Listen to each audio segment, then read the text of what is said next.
이 산에서 당신과 만난 건 우연이 아니에요. 처음 뵙는 거 맞아요. 당신이 왜 주저앉아 있는지 알고 있어요. 그 집에서 일어난 일들 당신만 빼고 다 알고 있었던 거예요. 이 낯선 여자는 대체 누구일까요? 그리고 그녀는 왜 이 순간 이 산에서 남성 앞에 나타난 것일까요? 영상 시작하기 전에 구독과 좋아요 부탁드립니다. 사람이 닳는다는 것은 한순간에 일어나는 일이 아닙니다. 소리도 없고 빛도 없고 누가 알아채주는 것도 아닙니다. 그냥 어느 날 문득 거울을 보면 눈빛이 달라져 있는 것입니다. 그 눈빛이 언제부터 그렇게 되었는지 기억도 나지 않는 것입니다. 오늘 이야기는 그런 사람의 이야기입니다. 32해 동안 참고 버티고 모른 척하며 살아온 한 남자의 이야기입니다. 이름은 김태진. 나이는 60을 앞두고 있었습니다. 태진이 처음 그 회사 정문을 들어서던 날을 기억해 보면 그날은 25살이었습니다. 구두는 새 것이었고 넥타이는 어머니가 골라준 것이었습니다. 가방 안에는 입사 서류와 함께 아버지가 새벽에 써준 메모 한 장이 들어 있었습니다. 메모에는 딱 4글자가 적혀 있었습니다. 열심히 해라. 그게 전부였습니다. 짧디 짧은 말이었지만 태진은 그 종이를 한동안 지갑 안에 넣고 다녔습니다. 무거운 날에도 그 종이를 꺼내보면 다시 허리를 펼 수 있었습니다. 처음 몇 년은 그 4글자가 진짜로 힘이 되었습니다. 아직 불도 켜지지 않은 이른 아침, 지하철 환승 통로를 혼자 걷고 사무실에 도착하면 건물 층마다 불이 꺼져 있었습니다. 엘리베이터를 혼자 타고 올라가면 그 안이 조용했습니다. 아침의 사무실은 태진만의 것이었습니다. 그는 어둠 속에서 스위치를 올리고 창가 화분에 물을 주고 전날 미처 처리하지 못한 서류를 꺼내 책상 위에 올려놓는 것으로 하루를 시작했습니다. 그 습관은 20년도 넘게 이어졌습니다. 처음 몇 해 동안은 그 이른 출근이 나름의 의미가 있었습니다. 이 사람 성실하다, 저 친구 부지런하다는 말이 돌았습니다. 부장이 지나가다 어깨를 두드려주는 날도 있었습니다. 태진은 그런 말 한마디에 하루가 환해지는 사람이었습니다. 칭찬을 먹고 자라는 사람이었습니다. 하지만 시간이 지나면서 그 이른 출근은 그냥 당연한 일이 되어버렸습니다. 아무도 특별하게 생각하지 않았고 태진 자신도 그것에 대해 무언가를 기대하는 마음을 접은 지 오래였습니다. 문을 여는 사람이 있어야 하니까 태진이 열었습니다. 불을 켜는 사람이 있어야 하니까 태진이 켰습니다. 그게 전부였습니다. 그런데 그 종이가 낡아 글씨가 흐려지는 데 걸린 시간만큼 태진의 열심도 어딘가 흐릿해지기 시작했습니다. 그것이 태진이 처음부터 의도한 것은 아니었습니다. 살다 보니 그렇게 되어 있었습니다. 입사 초에는 태진도 꿈이 있었습니다. 30대에 팀장이 되고 40대에 부장 자리에 앉고 50대에는 이 회사에서 자신의 이름이 무언가를 만들어낸 사람으로 기억되는 것. 거창한 꿈이 아니었습니다. 회사원이라면 누구나 한 번쯤 품는 그런 꿈이었습니다. 그런데 태진의 꿈은 유독 빠르게 조용해졌습니다. 그것을 꺾어버린 특별한 사건이 있었던 것이 아니었습니다. 크게 한번 무너진 것이 아니라 아주 조금씩 오랫동안 마모된 것이었습니다. 소리 없이 깎이는 것이라서 더 오래 걸렸고 더 깊이 들어갔습니다. 승진 명단이 발표되는 날이면 태진은 언제나 제일 마지막으로 그 종이를 확인했습니다. 먼저 보고 싶지 않아서가 아니었습니다. 이미 결과를 알고 있기 때문이었습니다. 자신의 이름이 없을 것이라는 사실을 태진은 몸으로 먼저 알았습니다. 아랫배가 아리고 목 뒤가 뻣뻣해지고 눈꺼풀이 무거워지는 그 감각이 명단 발표 아침이면 어김없이 찾아왔습니다. 그리고 종이를 펼치면 예상대로였습니다. 후배들의 이름이 빼곡히 올라와 있었고 태진의 이름 옆에는 아무것도 없었습니다.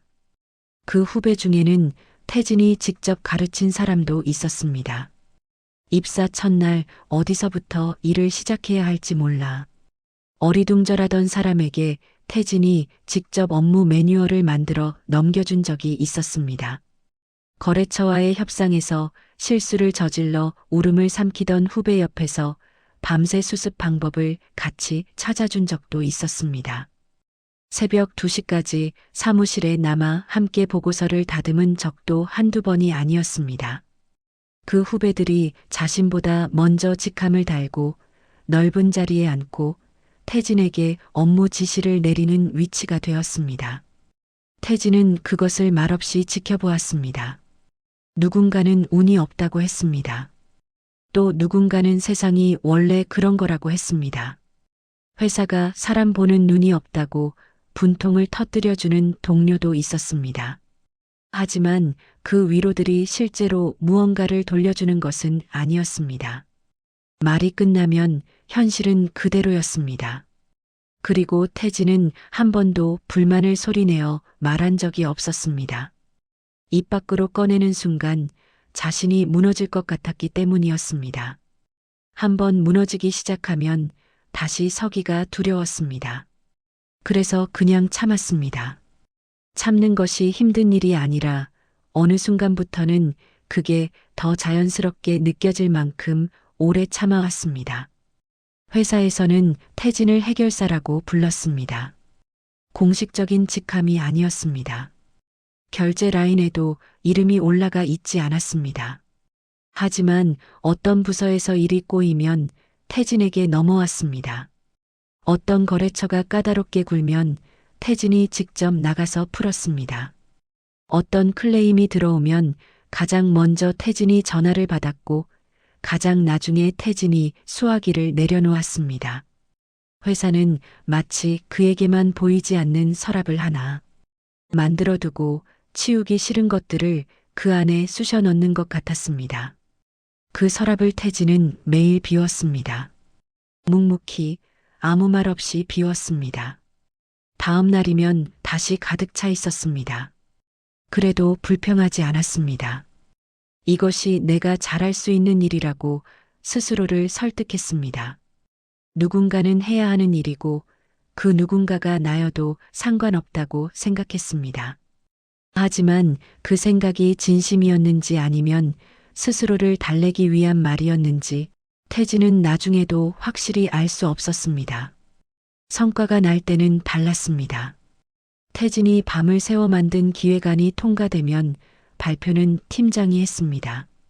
태진이 여러 번 발품을 팔아 겨우 성사시킨 계약이 완료되면 축하를 받는 것은 팀장이었습니다.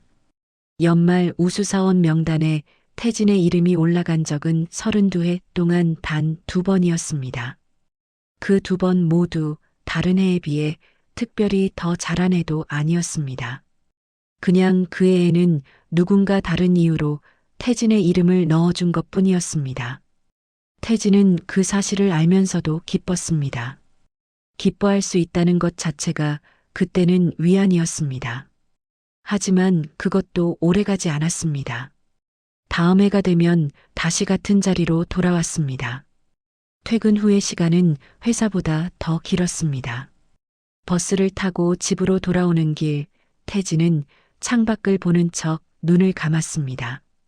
하루가 끝났다는 안도감이 먼저 왔습니다. 하지만 그 안도감은 오래가지 않았습니다. 집이 가까워질수록 다른 무게가 올라왔기 때문이었습니다. 이 하루가 정말 나를 위한 하루였는가? 라는 질문을 스스로에게 던진 적이 몇 번 있었습니다. 하지만 그 질문이 어떤 대답을 끌어낼지 두려웠기 때문에 언제나 눈을 뜨기 전에 그 질문을 삼켜버렸습니다. 집 앞 골목으로 접어들면 발걸음이 자연스럽게 느려졌습니다. 이유를 딱히 알 수 없었습니다. 그냥 그렇게 되었습니다. 다리가 알고 있었습니다.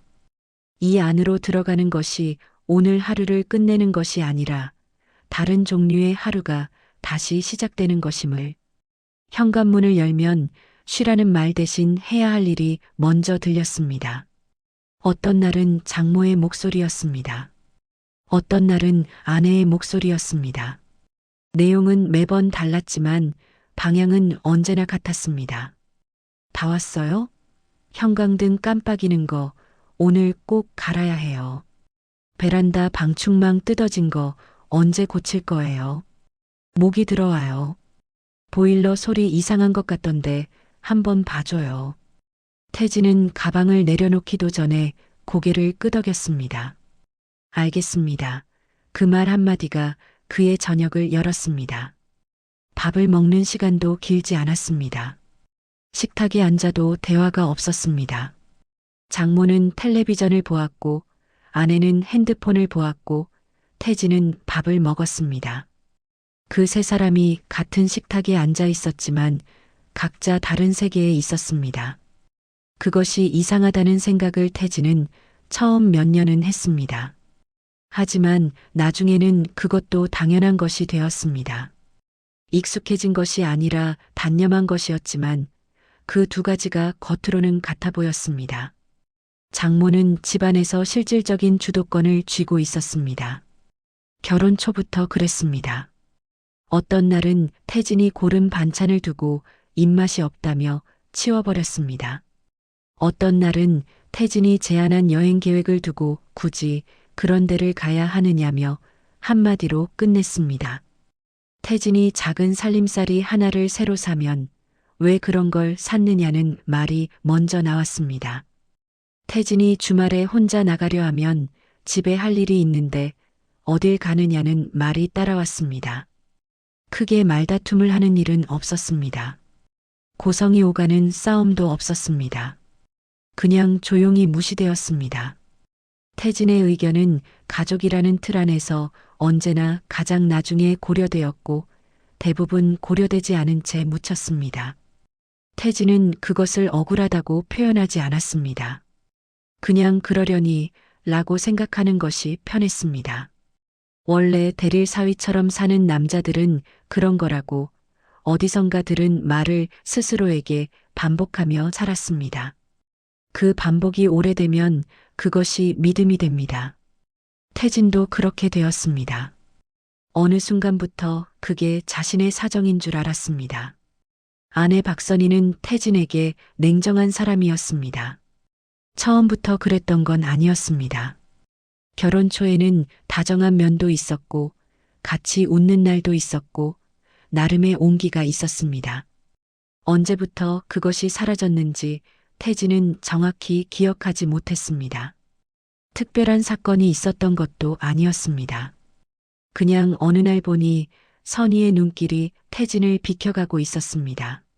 말을 걸면 단답이 돌아왔습니다. 같은 방에 있어도 다른 곳을 보고 있었습니다. 태진은 그것을 결혼이란 원래 그런 것이라고 받아들였습니다. 오래 살다 보면 말이 줄어드는 것이고 서로를 공기처럼 느끼는 것이 자연스러운 일이라고 생각했습니다. 하지만 어쩌다 선희가 전화를 받을 때 들리는 목소리, 혹은 외출할 때 입는 옷과 집에 있을 때 입는 옷이 너무나 다르다는 사실을 태진은 마음속 어딘가에서 느끼고 있었습니다.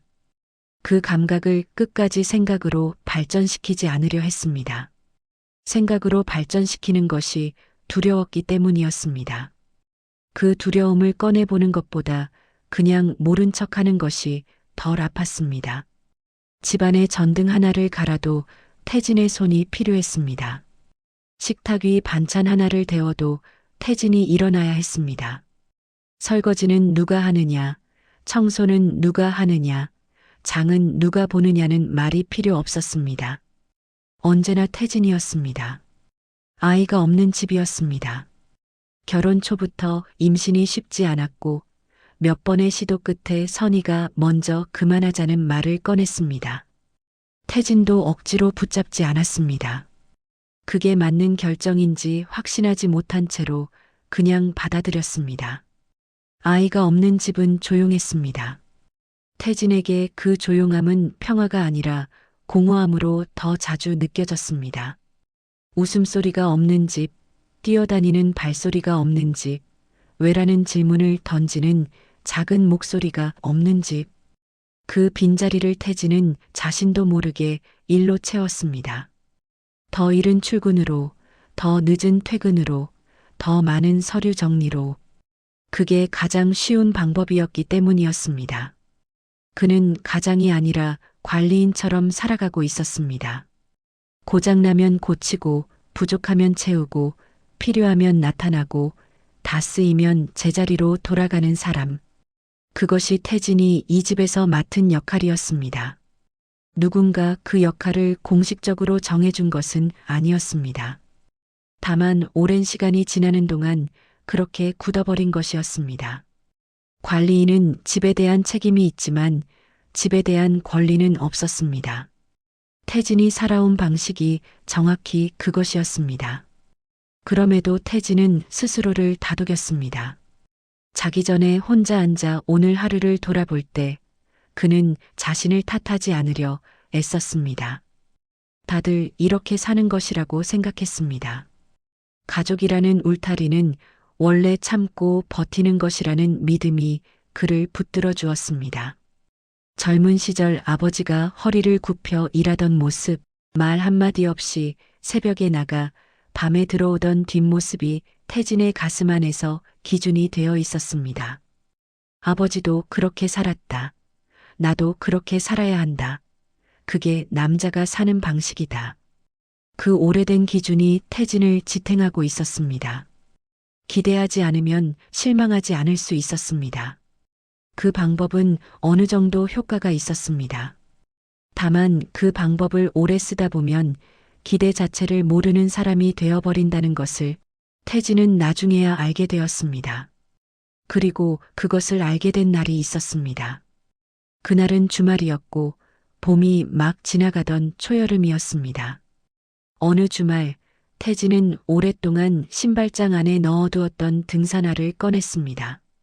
언제 마지막으로 신었는지 기억이 나지 않을 만큼 오래된 신발이었습니다. 발목 부분이 조금 굳어 있었고 밑창에 흙이 말라붙어 있었습니다. 그 흙이 몇 년 전 것인지 짐작도 되지 않았습니다. 그는 현관에 쪼그려 앉아 신발끈을 천천히 묶었습니다.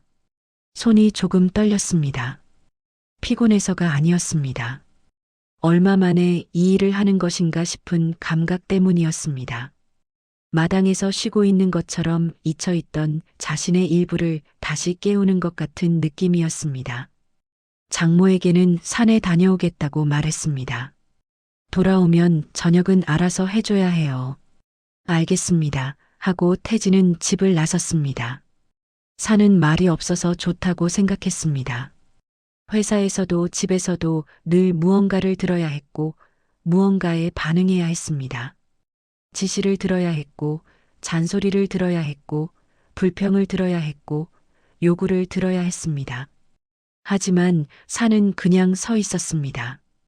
올라오라고 재촉하지도 않았고 왜 이제 왔느냐고 묻지도 않았습니다. 그냥 거기에 있었습니다. 태진은 그 무심함이 좋았습니다.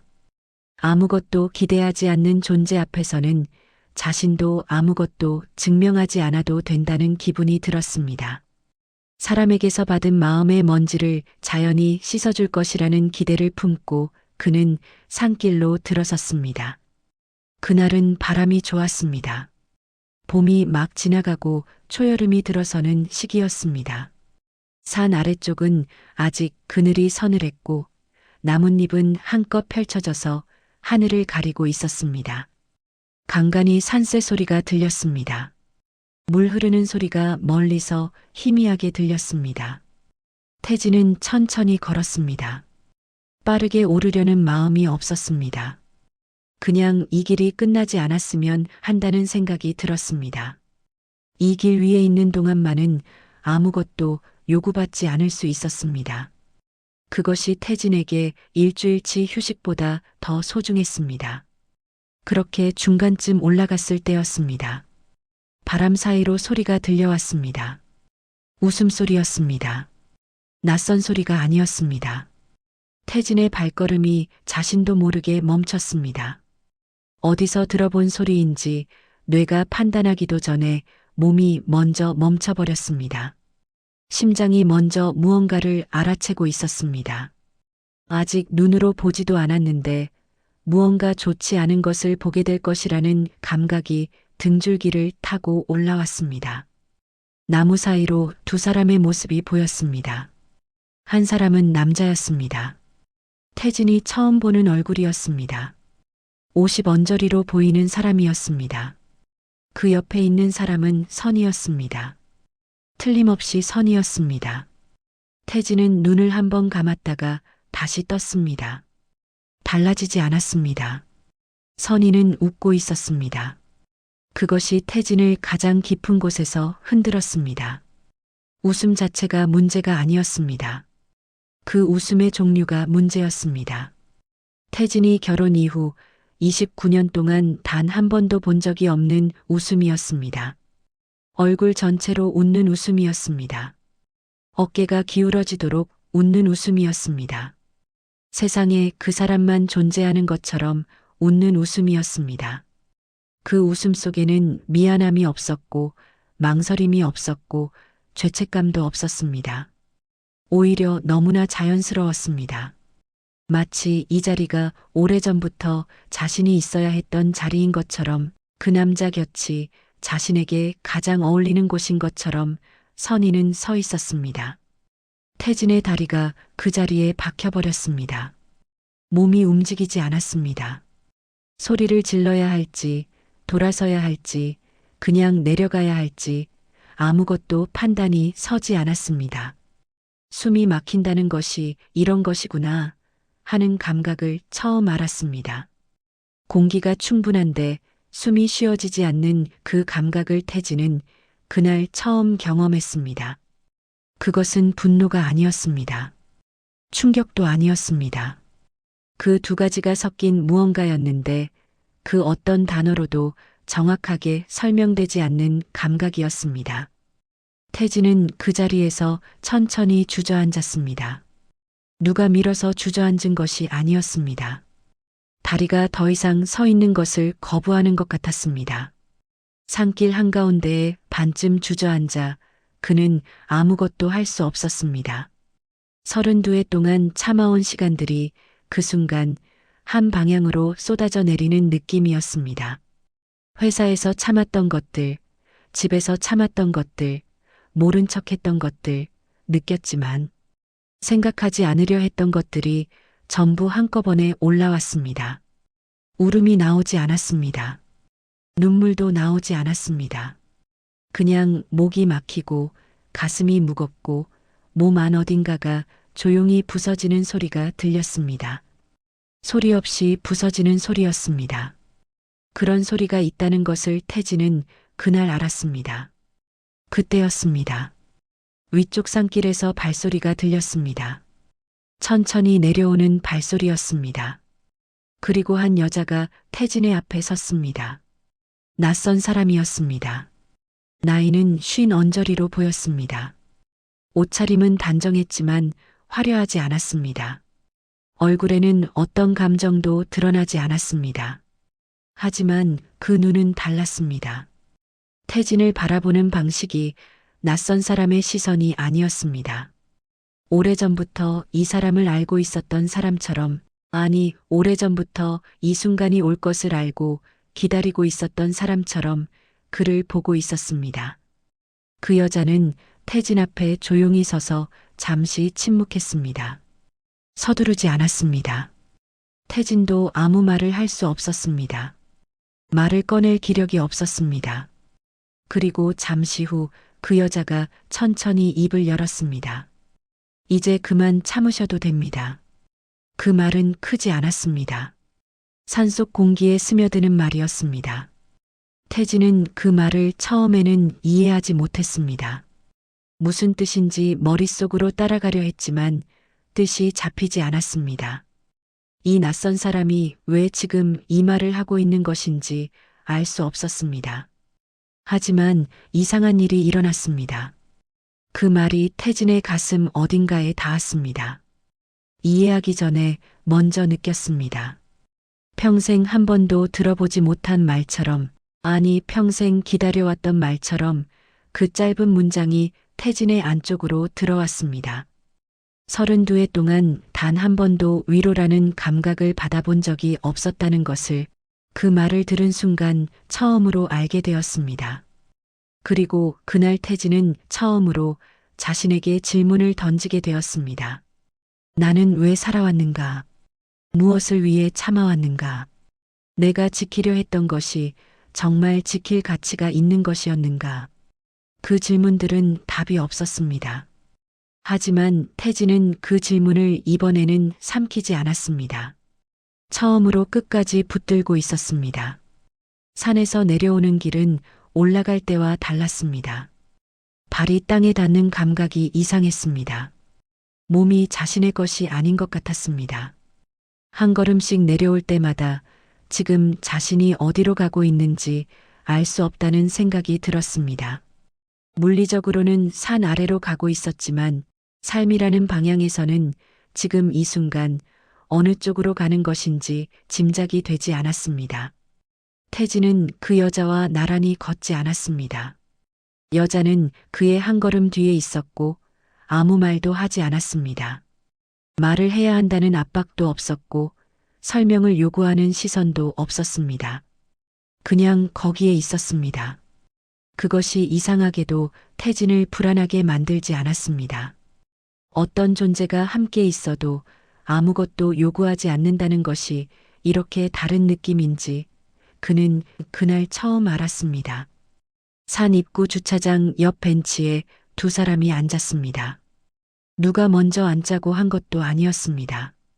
걷다 보니 그 벤치 앞에 서 있었고 자연스럽게 두 사람이 앉았습니다. 주차장 너머로 사람들이 오가고 있었습니다. 아이들이 간식을 먹고 있었습니다.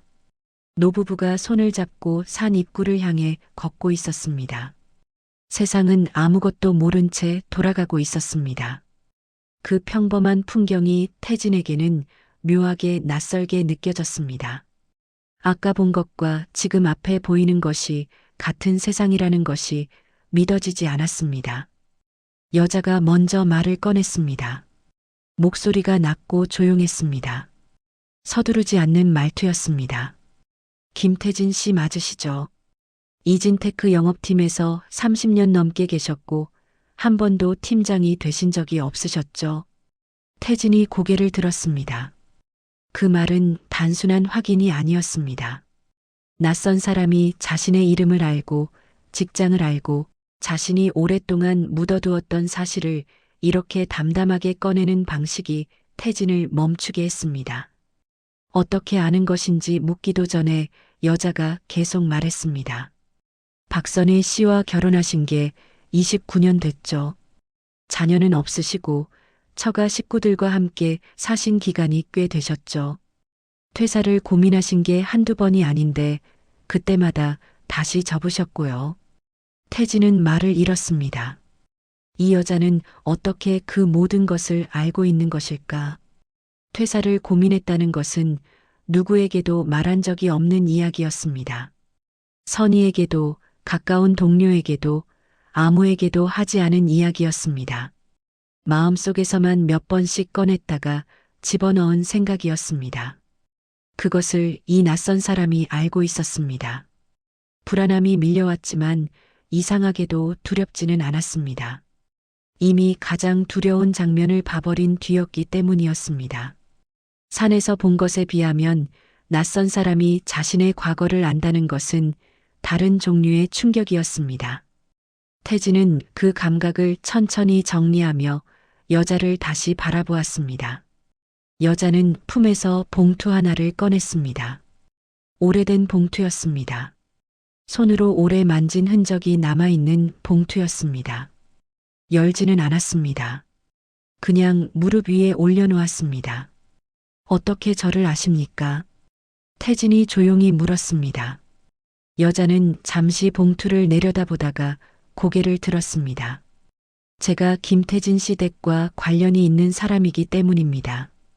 오래된 관련입니다. 그 관련을 확인하는데 20년이 넘게 걸렸습니다. 태진은 그 말의 무게를 한순간에 소화할 수 없었습니다. 오래된 관련이라는 것이 무엇을 의미하는지, 20년이 넘게 걸렸다는 것이 어떤 종류의 일인지 아무것도 짐작이 되지 않았습니다. 하지만 그는 자리를 박차고 일어나지 않았습니다. 이 이야기를 끝까지 들어야 한다는 감각이 온몸에서 올라왔기 때문이었습니다. 도망쳐서는 안 된다는 것을 그것이 본능처럼 태진에게 말하고 있었습니다. 여자는 봉투를 들고 차로 걸어갔습니다. 태진에게 따라오라는 말을 하지 않았습니다. 하지만 태진은 일어나서 따라갔습니다. 어디로 가는지도 묻지 않았습니다. 차 안에서도 한동안 두 사람은 말이 없었습니다. 여자는 핸들을 잡고 앞을 보며 운전했고 태진은 조수석에서 창밖을 보았습니다. 지나가는 거리가 점점 익숙해지기 시작했습니다. 이쪽 방향으로 향하는 길이 낯설지 않았습니다. 그리고 어느 골목으로 꺾어들었을 때 태진의 심장이 다시 조여들었습니다. 29년 동안 드나들었지만 한 번도 편하게 느껴본 적이 없는 동네였습니다. 처가 동네였습니다. 차가 멈춘 곳은 장인의 집이었습니다. 태진이 처음 선희를 따라와 인사를 드렸던 그 집. 결혼 후 수백 번을 드나들었지만 한 번도 내 집 같다는 기분이 든 적이 없었던 그 집. 문 앞에 서자 태진의 심장이 다시 빠르게 뛰기 시작했습니다. 이 집 앞에 서면 언제나 그랬습니다. 손님도 아니고 가족도 아닌 어중간한 자리로 서는 것 같은 그 감각이 29년 동안 사라지지 않았습니다. 여자는 인터폰을 누르지 않았습니다. 초인종도 누르지 않았습니다. 그냥 문을 열었습니다. 망설임이 없었습니다. 이 집에 이미 여러 번 온 사람처럼, 아니 이 집에 오랫동안 왔어야 했던 사람처럼 손이 자연스럽게 움직였습니다. 태진은 그 손의 움직임을 보며 이 여자가 이 집과 단순한 관련이 아닌 무언가로 연결되어 있다는 것을 직감했습니다. 거실로 들어서는 순간이었습니다. 장모가 거실에 있었습니다. 텔레비전 앞에 앉아 있다가 소리를 듣고 고개를 돌렸습니다. 그리고 굳었습니다. 말 그대로 굳어버렸습니다. 얼굴에서 핏기가 빠져나가는 것이 눈으로 볼 수 있을 만큼 뚜렷하게 변했습니다. 그 표정은 태진이 29년 동안 장모에게서 한 번도 본 적이 없는 표정이었습니다. 장모는 언제나 당당했습니다. 이 집에서 자신이 중심이었고 자신이 기준이었습니다. 하지만 지금 그 얼굴에는 당당함이 없었습니다. 그 대신 다른 것이 있었습니다. 두려움이었습니다. 그때 마침 안방에서 선희가 나왔습니다. 태진을 보고 잠깐 표정이 굳었습니다. 그리고 여자를 보는 순간 선희의 눈이 크게 흔들렸습니다. 태진은 그 눈빛을 놓치지 않았습니다. 두 사람 모두 이 여자를 알고 있었습니다. 처음 보는 것이 아니었습니다. 그것도 오래전부터 알고 있었던 사람을 다시 마주쳤을 때의 반응이었습니다. 무서운 것을 다시 보게 된 사람의 눈빛이었습니다. 여자는 아무에게도 인사하지 않았습니다. 들고 온 서류 봉투를 거실 탁자 위에 내려놓았습니다. 봉투는 오래되었지만 두꺼웠습니다. 시간의 냄새가 나는 서류들이 그 안에 들어 있었습니다. 거실에는 텔레비전 소리만 흘렀습니다. 아무도 그 소리를 끄지 않았지만 아무도 그것을 듣고 있지 않았습니다. 그리고 여자는 거실 한가운데 서서 조용히 말했습니다. 저는 이 집에서 태어나야 했던 사람입니다. 그 말이 거실을 가득 채웠습니다. 텔레비전 소리가 갑자기 아득해진 것 같았습니다. 장모의 입술이 움직였습니다. 하지만 소리가 나오지 않았습니다. 선희는 손을 꽉 쥔 채 시선을 바닥으로 내렸습니다. 태진은 그 자리에서 벽처럼 서 있었습니다. 아직 이 상황이 어디로 가고 있는지 완전히 이해하지 못했습니다. 하지만 한 가지는 알기 시작했습니다. 자신이 29년 동안 살아온 가정이라는 공간이 자신이 믿어온 것과는 전혀 다른 무언가 위에 세워져 있었다는 것을, 그 기반이 얼마나 오래된 것인지, 얼마나 깊은 곳에서부터 잘못된 것인지, 그날 밤 태진은 잠을 이루지 못하며 생각했습니다. 눈을 감으면 산에서 본 선희의 웃음이 떠올랐고, 탁자 위에 놓인 봉투가 떠올랐고, 장모의 핏기 없는 얼굴이 떠올랐습니다. 이 모든 것이 연결되어 있다는 것을 태진은 알았습니다. 그 연결이 어디에서 시작되었는지는 아직 몰랐습니다. 하지만 이제 더 이상 모른 척할 수 없다는 것도 알고 있었습니다. 봉투 안에는 여러 장의 서류가 들어 있었습니다. 오래된 종이들이었습니다. 일부는 손으로 쓴 것이었고, 일부는 오래된 병원 서식을 복사한 것이었습니다. 그리고 일부는 어떤 기관에서 발급한 공식 문서처럼 보였는데, 날짜가 수십 년 전이었습니다. 종이마다 시간의 무게가 달랐습니다. 어떤 것은 손에 잡히면 바스러질 것 같을 만큼 낡았고, 어떤 것은 비교적 최근에 복사한 것 같았습니다. 하지만 그 안에 담긴 내용은 모두 같은 방향을 가리키고 있었습니다. 오랫동안 감춰져 있었던 어떤 사실을 향해. 여자의 이름은 박혜진이었습니다. 성이 박씨였습니다. 선희와 같은 성이었습니다. 태진은 그 이름을 처음 봤을 때 잠깐 멈췄습니다. 우연일 수도 있었습니다. 흔한 성이었습니다. 하지만 그 우연이 우연이 아닐 것이라는 것을 태진은 이미 느끼고 있었습니다. 그날 밤 혜진은 모든 것을 설명하지 않았습니다. 서류를 내려놓고 한마디를 남기고 나갔습니다. 다시 오겠다고 했습니다.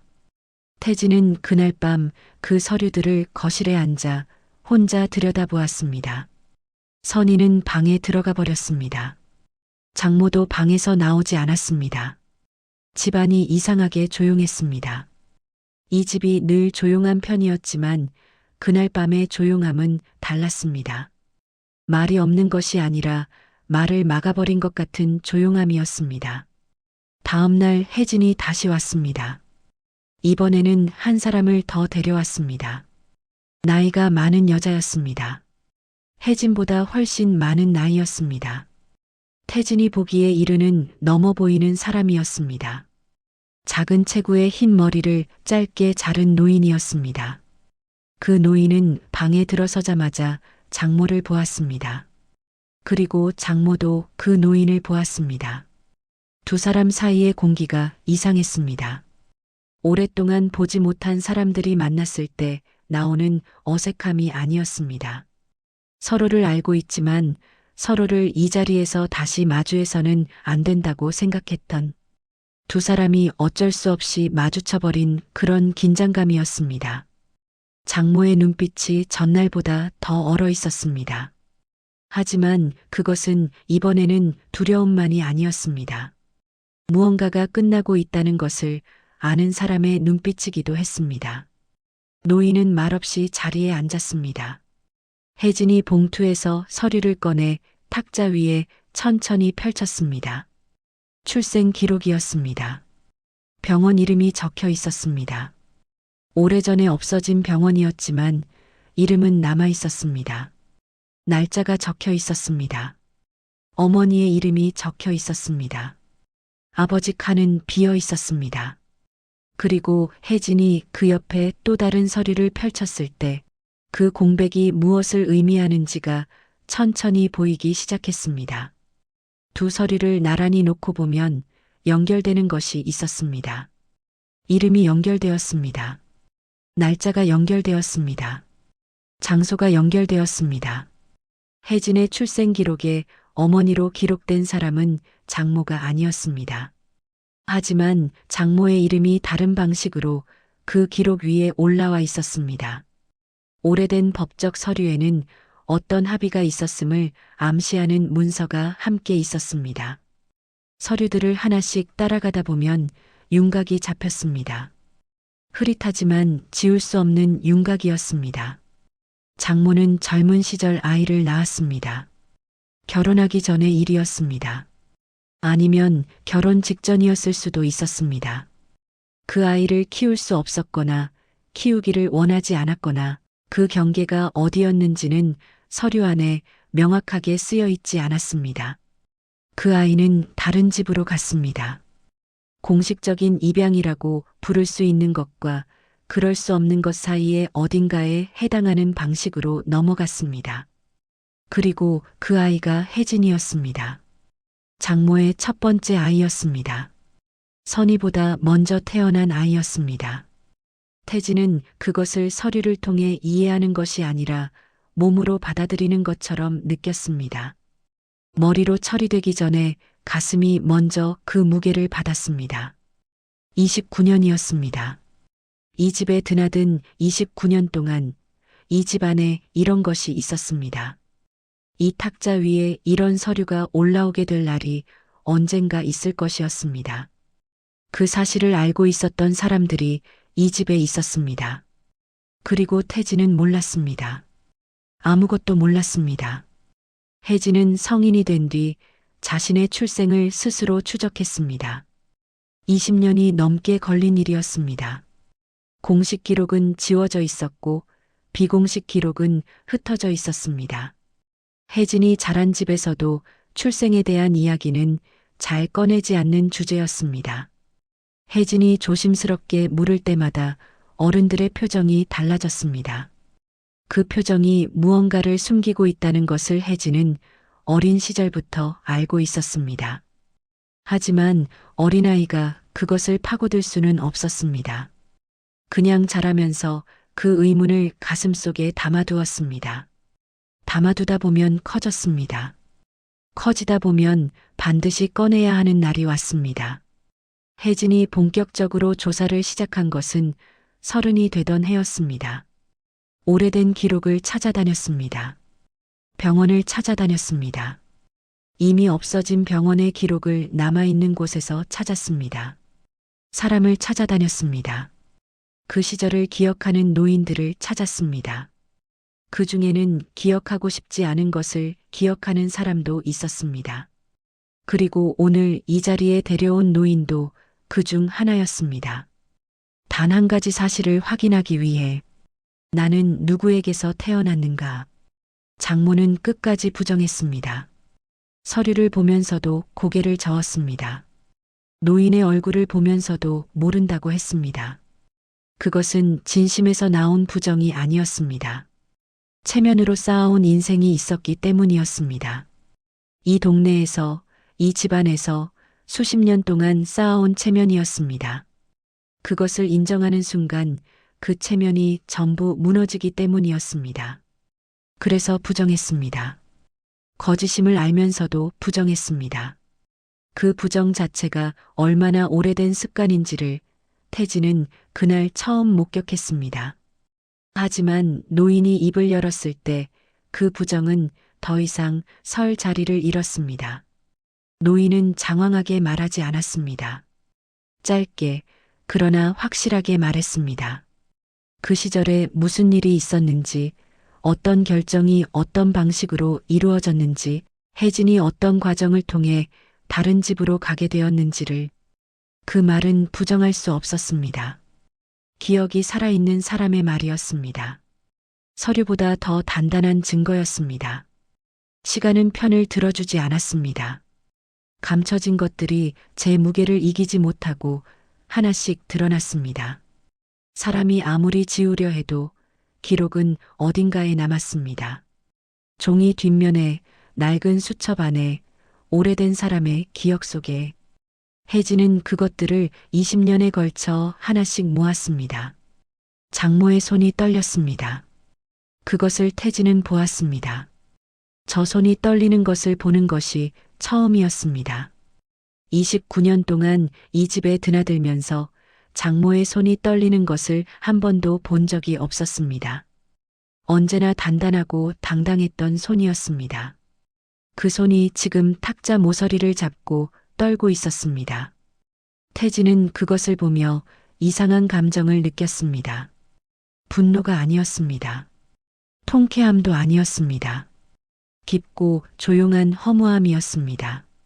자신이 지키려 했던 가족이 애초에 진실 위에 세워진 것이 아니었다는 사실에서 오는 허무함.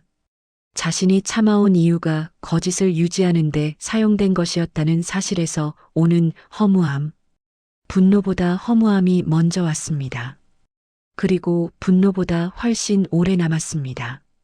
태진은 서류들이 하나씩 펼쳐지는 동안 아무 말도 하지 않았습니다. 묻고 싶은 것이 없었던 것이 아니었습니다.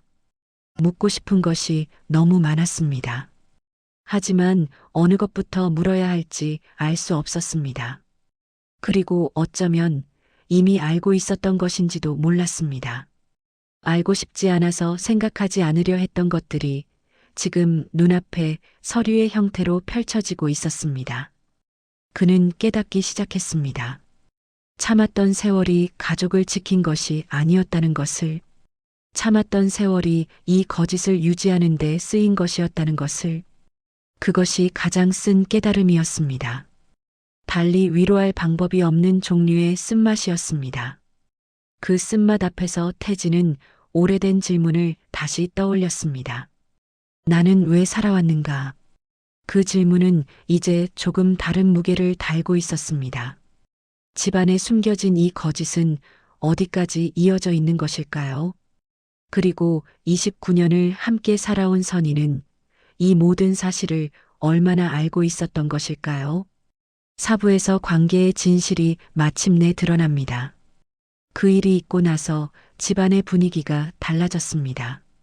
눈에 보이는 것은 달라지지 않았습니다. 가구는 그 자리에 있었습니다. 식탁도 소파도 텔레비전도 그대로였습니다. 장모가 매일 앉는 자리가 있었고, 선희가 쓰는 방이 있었고, 태진이 저녁마다 들어오는 현관이 있었습니다. 그 물리적인 것들은 전혀 달라지지 않았습니다. 하지만 그 안에 있는 관계는 이미 무너지고 있었습니다.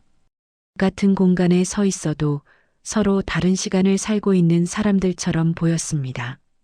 말이 없는 것이 아니라 말이 필요하지 않게 된 것처럼 보였습니다. 가족이라는 이름이 같은 지붕 아래 사는 것 이상을 의미하지 못하게 되었을 때 그 공간이 얼마나 공허해지는지를 그 집은 보여주고 있었습니다. 장인이 진실을 마주한 것은 그 일이 있고 사흘 뒤였습니다. 혜진이 다시 한번 그 집을 찾아갔고 그 자리에 이번에는 장인도 있었습니다. 장인은 오랫동안 건강이 좋지 않은 사람이었습니다. 집안의 모든 일은 장모가 이끌었고 장인은 뒤편에서 조용히 있는 방식으로 살아온 사람이었습니다. 그는 집안에서 일어난 많은 일들을 알고 있는 것 같으면서도 모른 척하는 방식을 택해온 사람이었습니다. 부부 사이에서도 그랬습니다. 장모가 결정하면 장인은 따랐습니다. 그것이 이 집안의 오래된 방식이었습니다. 하지만 이번에는 달랐습니다. 모른 척하는 것이 가능하지 않은 자리였습니다. 혜진이 서류를 탁자 위에 펼쳤습니다. 장인은 그것을 천천히 들여다보았습니다. 눈이 나빴기 때문에 얼굴을 가까이 가져갔습니다. 그리고 오래 읽었습니다. 아무도 말하지 않았습니다. 방 안이 조용했습니다. 창밖에서 새소리가 들렸습니다. 그 소리가 이상하게 선명하게 들렸습니다. 평소에는 들리지도 않던 소리가 그날은 유독 크게 들렸습니다. 장인이 서류에서 눈을 떼었습니다. 그리고 장모를 돌아보았습니다. 이것이 사실이요. 짧은 물음이었습니다. 끝에 물음표가 있었지만 실제로는 이미 알고 있는 사람의 질문이었습니다. 확인하는 것이 아니라 마지막으로 부정할 기회를 주는 질문이었습니다. 장모는 대답하지 않았습니다. 시선을 피했습니다. 그것이 대답이었습니다. 장인은 그 뒤 한동안 눈을 감고 있었습니다. 아무도 그에게 말을 걸지 않았습니다. 혜진도 말이 없었습니다. 노인도 고개를 숙이고 있었습니다. 선희는 그 자리에 없었습니다. 방에 들어가 버렸습니다. 장인이 눈을 떴을 때 그의 표정은 달라져 있었습니다. 노년의 사람이 평생 믿어온 것이 틀렸다는 사실을 마주했을 때 어떤 표정이 되는지를 태진은 나중에 전해 듣고 오래 기억했습니다. 그것은 분노의 표정이 아니었습니다. 허물어지는 표정이었습니다. 얼굴의 근육들이 한꺼번에 힘을 잃어버리는 것처럼 그 얼굴이 천천히 내려앉았습니다. 오랫동안 굳건하게 서 있던 무언가가 한꺼번에 가라앉는 표정이었습니다. 젊은 사람은 무너져도 다시 세울 시간이 있습니다.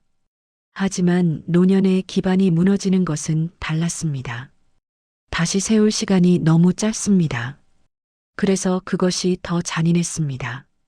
평생을 함께 살아온 사람이 자신에게 감춰온 것이 있었다는 사실이 그 나이에 얼마나 깊은 곳을 건드리는 것인지를 태진은 그 이야기를 들으며 생각했습니다.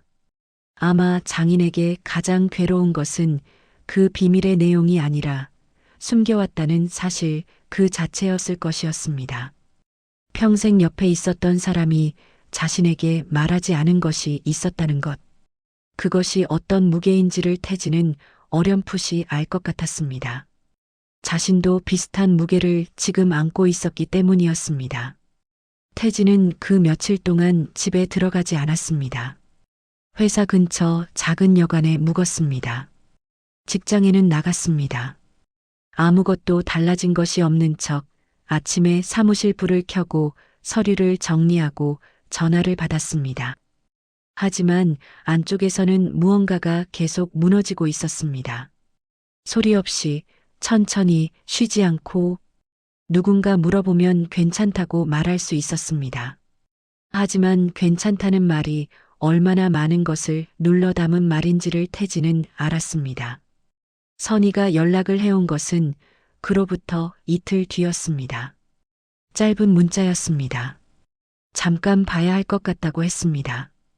태진은 오래 생각하지 않고 만나기로 했습니다. 피할 이유가 없었습니다. 이미 마주해야 할 것들을 마주해온 며칠이었습니다. 두 사람이 앉은 곳은 집 근처 작은 카페였습니다.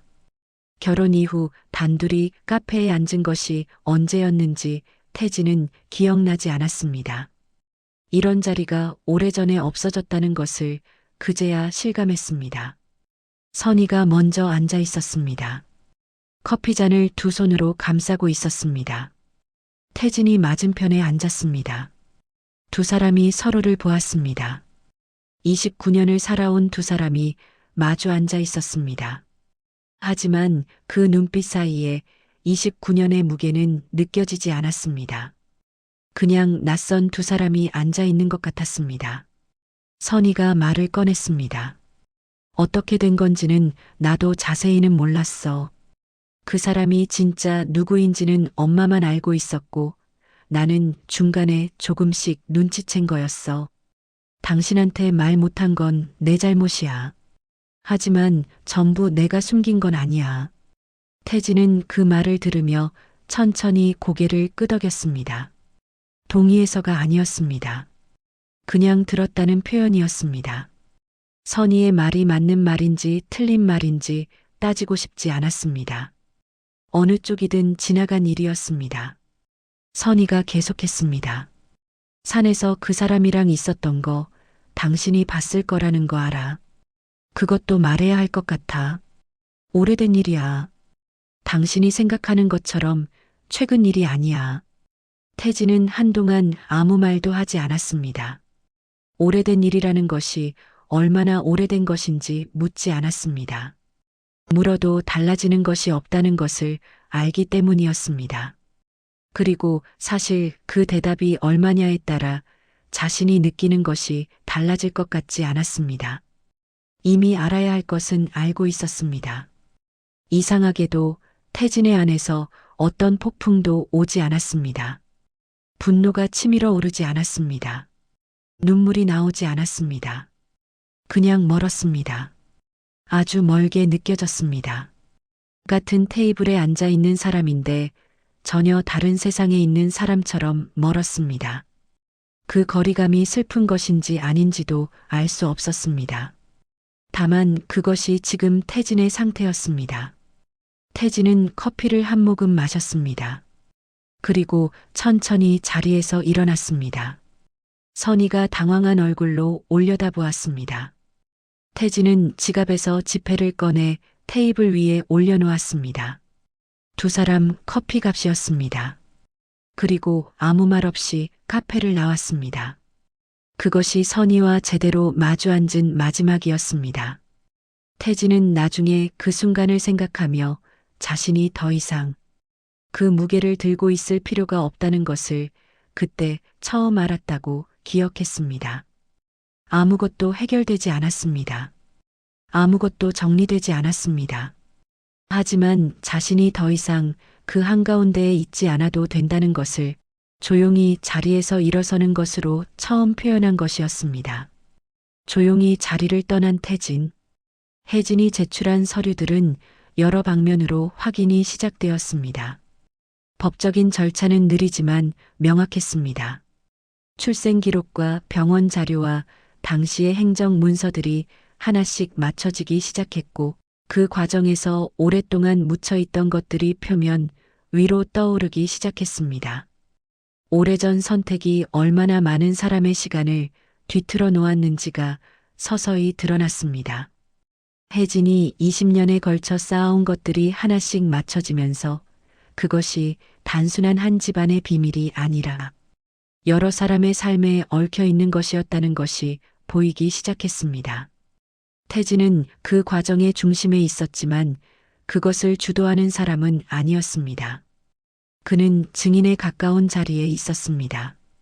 일이 돌아가는 것을 보고 필요한 자리에 나타나고 요청받은 것에 대답하는 것이 전부였습니다. 그것이 오히려 태진에게는 맞는 방식이었습니다. 중심에서 뛰어다니는 것이 아니라 이 모든 것을 바라보는 위치에 있는 것이 그것이 이 이야기에서 자신이 서야 할 자리라는 것을 태진은 알았습니다. 어느 날 저녁 태진은 여관방에서 혼자 앉아 생각했습니다. 32해가 흘렀습니다. 그 세월 동안 태진이 지킨다고 믿었던 것들이 있었습니다. 가정, 책임, 안정. 그 세 가지가 태진이 참아온 이유였습니다. 그런데 지금 돌아보면 그 세 가지가 과연 지켜지고 있었는가? 가정은 거짓 위에 서 있었습니다.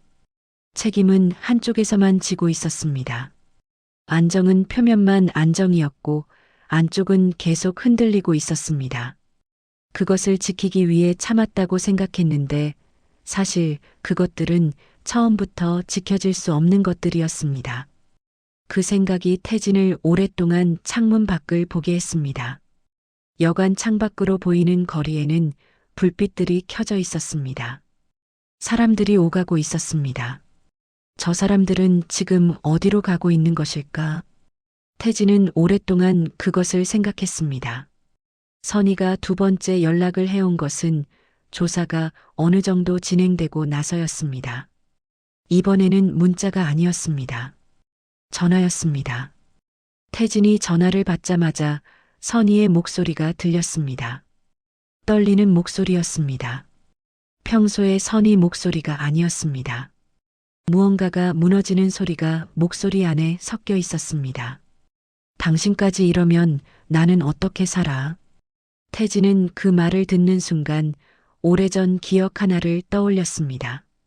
결혼 초에 장모가 처음으로 그에게 집안일을 지시하던 날이었습니다.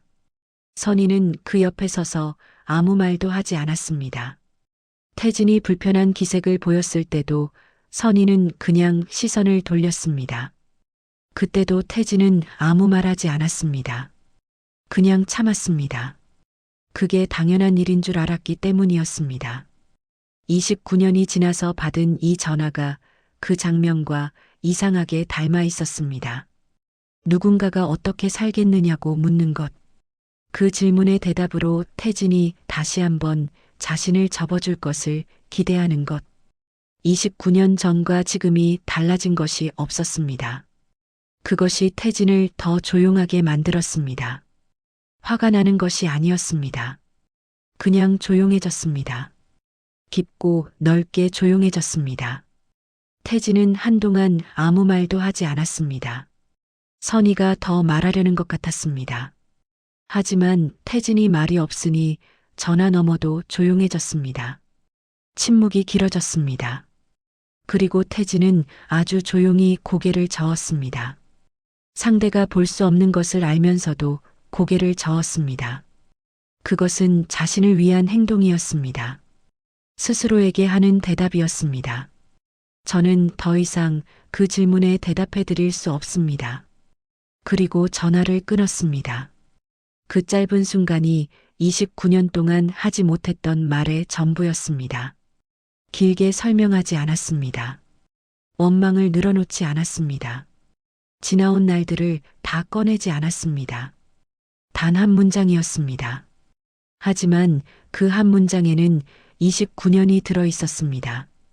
태진은 전화를 끊고 나서 한참 동안 핸드폰을 내려다보았습니다. 다시 전화가 올 것 같았습니다. 하지만 오지 않았습니다. 그것으로 선희도 알았을 것이라고 태진은 생각했습니다. 이번에는 참지 않는다는 것을, 이번에는 접지 않는다는 것을, 그 순간이 달랐던 것은 태진이 처음으로 책임이 아닌 선택을 했기 때문이었습니다. 지금까지 그가 해온 모든 결정들은 책임에서 나온 것이었습니다. 가장이기 때문에, 남편이기 때문에, 이 집안에 들어온 사람이기 때문에 그 이유들이 그를 오래 붙잡았습니다. 하지만 이번에는 달랐습니다. 어떤 역할 때문에 내린 결정이 아니었습니다. 자신이 무엇을 원하는지, 자신에게 무엇이 남아 있어야 하는지 그 감각에서 나온 결정이었습니다. 그것이 선택이었습니다. 그리고 그것이 처음이었습니다. 혜진의 법적 절차는 계속 이어졌습니다. 태진은 그 과정을 옆에서 지켜보면서 조금씩 이 모든 것이 자신에게도 의미가 있다는 것을 이해하게 되었습니다. 진실이 드러나는 것이 태진의 29년을 되돌려주는 것은 아니었습니다. 잃어버린 시간이 돌아오는 것도 아니었습니다. 하지만 적어도 이제는 거짓 위에 서 있지 않아도 된다는 것, 자신이 이상한 것이 아니었다는 것, 느꼈던 불편함과 낯설미 자신의 문제가 아니었다는 것, 그것이 태진에게는 무언가를 돌려받는 것과 비슷한 감각이었습니다. 작지 않은 것이었습니다. 태진은 그 무렵 처음으로 앞만 보는 생각을 시작했습니다. 뒤를 돌아보는 것이 아니라, 지금까지의 삶을 어떻게 정리할 것인가가 아니라, 앞으로의 시간을 어떻게 쓸 것인가를 생각했습니다. 그 생각이 낯설었습니다.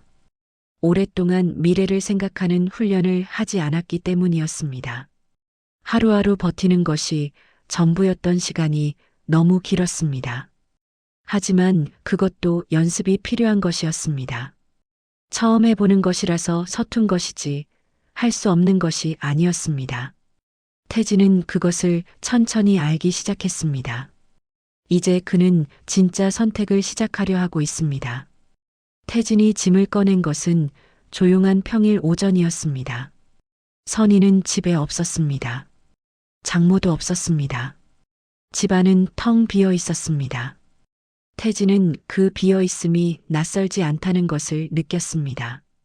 이미 오래전부터 이 집은 그에게 비어 있었기 때문이었습니다. 사람이 있어도 비어 있었습니다. 소리가 있어도 비어 있었습니다.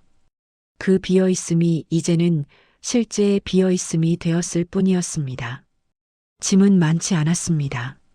옷 몇 벌, 회사에 필요한 서류들, 오래된 사진 몇 장, 아버지의 낡은 시계, 젊은 시절 혼자 읽었던 책 몇 권, 그리고 처음 입사하던 날 아버지가 써준 메모. 글씨는 흐릿해졌지만 버리지 못하고 지갑 안에 오래 넣어두었던 그 작은 종이. 그것이 전부였습니다. 29년을 살았던 집에서 자신의 것이라고 부를 수 있는 것이 이것밖에 없다는 사실이 태진을 잠깐 멈추게 했습니다. 하지만 슬프지 않았습니다. 오히려 가볍게 느껴졌습니다. 가지고 갈 것이 적다는 것은 이 집에서 진짜 자신의 것이 거의 없었다는 뜻이기도 했지만 동시에 앞으로 새롭게 채울 수 있는 공간이 있다는 뜻이기도 했습니다. 채워지지 않은 공간은 두려운 것이 아니었습니다. 가능성의 다른 이름이었습니다. 태진은 그것을 가방을 들면서 처음 생각했습니다. 그는 가방 2개를 들고 현관을 나섰습니다. 문을 닫으면서 뒤를 돌아보지 않았습니다. 한 번도 돌아보고 싶다는 생각이 들지 않았습니다. 그것이 나쁜 의미인 것만은 아니었습니다. 이미 마음이 거기서 나와 있었다는 뜻이었습니다. 뒤를 돌아본다는 것은 아직 그 자리에 무언가를 두고 온다는 것인데 태진은 두고 온 것이 없었습니다. 이미 오래전에 두어야 할 것들을 다 소모해버렸기 때문이었습니다. 새로 구한 곳은 작은 집이었습니다. 방 하나와 주방이 붙어 있는 구조였습니다. 오래된 건물이었습니다. 벽에 미세한 금이 간 곳이 있었고 창틀이 약간 뒤틀려 있었습니다. 하지만 햇빛이 오전에 잘 들어왔습니다. 그것이 태진이 그 집을 선택한 가장 큰 이유였습니다. 아침에 햇빛이 들어오는 집. 오랫동안 그가 살아온 집에서는 햇빛이 잘 들어오지 않았습니다. 건물 방향 때문이기도 했고 블라인드를 항상 내려놓았기 때문이기도 했습니다. 그 집에서는 낮에도 형광등을 켜야 하는 날이 많았습니다. 태진은 그것이 이상하다고 생각한 적이 없었습니다. 그냥 그런 집이라고 생각했습니다. 하지만 새 집에 처음 들어서던 날 오전 햇빛이 마룻바닥에 길게 뻗어 있는 것을 보았을 때 태진은 그것이 얼마나 오래 그리웠던 것인지를 알았습니다. 창문을 열면 작은 골목이 보였습니다. 아이들이 간간히 지나가는 골목이었습니다. 고양이 한 마리가 가끔 담장 위에 앉아 있었습니다. 화려하지 않은 풍경이었습니다. 하지만 태진은 그 풍경을 보는 것이 좋았습니다. 요구하지 않는 풍경이었습니다. 그냥 거기에 있는 것들이었습니다. 첫날 아침 태진은 일찍 눈이 떠졌습니다. 평생의 습관처럼 이른 시간에 눈이 떠졌지만 이번에는 서두를 이유가 없었습니다. 회사 시간까지 아직 1시간이 넘게 남아 있었습니다. 태진은 이불 속에서 천장을 바라보았습니다. 아무것도 하지 않아도 된다는 것이 처음에는 어색했습니다. 무언가를 해야 할 것 같은 느낌이 몸 안에서 올라왔습니다. 일어나서 불을 켜야 할 것 같았습니다. 뭔가를 정리해야 할 것 같았습니다. 하지만 태진은 그 느낌을 억지로 따르지 않았습니다. 그냥 누워 있었습니다. 천장에 햇빛이 조금씩 번지는 것을 바라보았습니다. 창문 틈으로 바람이 들어왔습니다. 커튼이 조금 흔들렸습니다. 골목에서 고양이 소리가 들렸습니다. 그것이 그날 아침 태진이 경험한 것의 전부였습니다. 그것으로 충분했습니다. 오히려 그 단순함이 눈물이 날 것 같을 만큼 좋았습니다. 회사는 다녔습니다. 달라진 것은 없었습니다. 아침에 불을 켜고 전화를 받고 서류를 정리하는 일은 그대로였습니다. 하지만 태진의 안쪽이 달라져 있었습니다. 이전에는 퇴근 시간이 되어도 쉽게 자리를 뜨지 못했습니다. 더 있어야 할 것 같은 이유 없는 의무감이 있었습니다. 눈치를 보는 것이기도 했고 집에 돌아가는 것이 반갑지 않은 것이기도 했습니다. 하지만 이제는 퇴근 시간이 되면 자리에서 일어섰습니다. 할 일을 다 했으면 가면 된다는 단순한 사실을 몸이 받아들이기 시작했습니다. 그리고 집으로 가는 발걸음이 달랐습니다. 이전처럼 골목 앞에서 느려지지 않았습니다. 문을 열면 요구가 먼저 들리는 것이 아니라 조용함이 먼저 맞이했습니다. 그 조용함이 이제는 공허함이 아니었습니다. 평화였습니다. 과거의 가족과는 완전히 연락을 끊었습니다. 장모에게서 한 번 문자가 왔습니다. 읽었지만 답하지 않았습니다. 선희에게서 2번 전화가 왔습니다. 받지 않았습니다. 세 번째는 오지 않았습니다. 그것이 끝이었습니다. 장인에게서는 연락이 없었습니다. 태진은 그 노인을 가끔 생각했습니다. 자신과는 다른 방식으로 피해를 입은 사람이라는 생각이 들었기 때문이었습니다. 하지만 그렇다고 해서 다시 그 관계 안으로 들어가야 하는 이유가 되지는 않았습니다. 연민과 관계는 다른 것이었습니다. 그것을 구분할 수 있게 된 것도 태진에게는 새로운 일이었습니다. 용서라는 말을 태진은 오래 생각했습니다. 용서를 해야 하는 것인가? 그것이 더 성숙한 것인가? 더 나은 사람이 되는 방법인가? 그 질문이 한동안 그를 붙들었습니다. 주변 사람들은 종종 말했습니다. 용서해야 편해진다고. 용서하지 않으면 결국 자신이 힘들다고. 그 말들이 맞는 말인지도 몰랐습니다. 하지만 태진이 내린 결론은 조금 달랐습니다. 용서는 강요받는 것이 아니라는 것. 할 수 있을 때 하는 것이라는 것. 지금 당장 용서할 수 없더라도 앞으로 나갈 수는 있다는 것. 용서하지 않으면서도 과거에 머무르지 않을 수 있다는 것. 태진은 그 방법을 선택했습니다. 화해도 하지 않고 원망도 품지 않는 것. 그냥 관계를 끝내는 것. 그 연결을 끊는 것. 그것이 그에게 가능한 방식이었고 스스로를 지키는 방식이었습니다. 그것이 29년 만에 처음으로 자신이 스스로 내린 결정이었습니다. 강요받은 것이 아니었습니다. 누군가를 배려해서 내린 것도 아니었습니다. 자신에 대한 배려로 내린 결정이었습니다. 그 차이가 작은 것 같으면서 사실은 모든 것이었습니다. 혜진과는 가끔 연락을 했습니다. 친밀한 관계가 된 것은 아니었습니다. 많은 말이 오가지도 않았습니다. 하지만 이상한 방식의 연결감이 있었습니다. 서로 다른 방향에서 같은 진실에 도달한 사람들이 가지는 그 감각.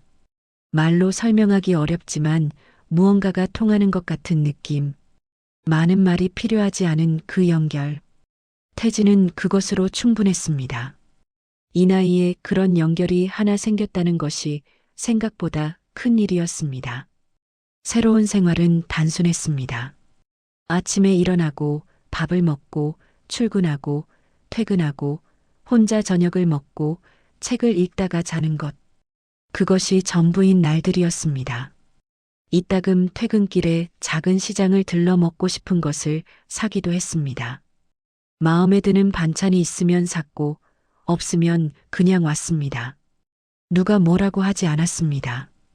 그것이 작은 것 같으면서 사실 태진에게는 처음으로 경험하는 자유였습니다. 어느 날 저녁 혼자 밥을 먹으면서 태진은 이 단순함이 전혀 외롭지 않다는 것을 알았습니다. 외로움을 예상했습니다. 혼자 식탁에 앉아 밥을 먹는 것이 쓸쓸할 것이라고 생각했습니다. 하지만 그렇지 않았습니다. 이상하게도 이 식탁이 전보다 더 풍성하게 느껴졌습니다. 함께 앉아 있지만 각자 다른 세상을 보고 있던 그 식탁보다 혼자 앉아 있지만 이 공간이 온전히 자신의 것인 이 식탁이 더 따뜻했습니다. 태진은 늦은 나이에 알게 된 것이 있었습니다. 참는 것이 미덕이 아니라는 것을 알았습니다. 참아야만 가족을 지킬 수 있다는 생각이 틀렸다는 것을 알았습니다. 참음으로써 유지된 것이 진짜 가족이 아니었다는 것도 알았습니다. 하지만 그 알미 과거를 지울 수는 없었습니다. 32회는 지나간 것이었습니다. 돌아오지 않는 것이었습니다. 그 사실이 가끔 밤에 눈을 뜨게 했습니다. 더 빨리 알았다면 어땠을까? 라는 생각이 어느 날 밤에는 오래 남기도 했습니다. 하지만 태진은 그 생각에 오래 머물지 않으려 했습니다. 늦게 알았다고 해서 의미가 없는 것이 아니었습니다. 아는 것 자체가 있는 것이었습니다. 그리고 이제부터의 시간이 남아 있었습니다. 짧지 않은 시간이었습니다. 그 시간을 어떻게 쓸 것인지는 이제 온전히 자신이 결정할 수 있었습니다. 인생은 지키는 것이 아니라 선택하는 것이라는 것을 태진은 예순이 다 되어서야 알았습니다. 지키려 했던 것들 중 진짜 자신의 것이 얼마나 있었는지 이제는 솔직하게 볼 수 있었습니다. 많지 않았습니다. 하지만 그것이 지금부터의 시간을 작게 만드는 것은 아니었습니다. 남은 시간을 진짜 자신의 것으로 채울 수 있었습니다. 작은 것들로, 아침 햇빛으로, 조용한 저녁으로, 혼자 선택하는 반찬으로, 아무도 빼앗아가지 않는 선택들로, 그것들이 모여서 하루가 되고 하루가 모여서 삶이 되었습니다. 어느 날 저녁 태진은 창문을 열고 골목을 내려다보았습니다. 고양이가 담장 위에 앉아 있었습니다. 아이들이 자전거를 타고 지나갔습니다. 편의점 불빛이 골목을 밝히고 있었습니다. 노인 한 분이 천천히 걸어가고 있었습니다.